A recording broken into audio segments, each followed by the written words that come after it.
Get behind me, you Satan, for you do not mean what is divine, but what is human.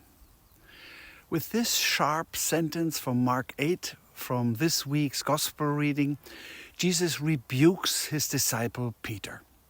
The sharpness of this sentence is truly astonishing. Peter is a close confidant of Jesus, to whom he repeatedly gives very special responsibilities. What is behind this?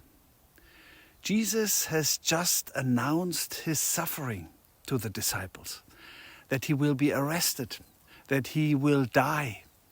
But Peter, who has just made a full-hearted confession of Christ, does not want to hear it. And Jesus reacts sharply. You have understood nothing about me if you want to run away from my suffering. It was only after Jesus' resurrection that Peter really understood. Unlike Peter, we know the whole story. For me, it is an encouragement not to run away from suffering, but to face suffering where I'm confronted with it.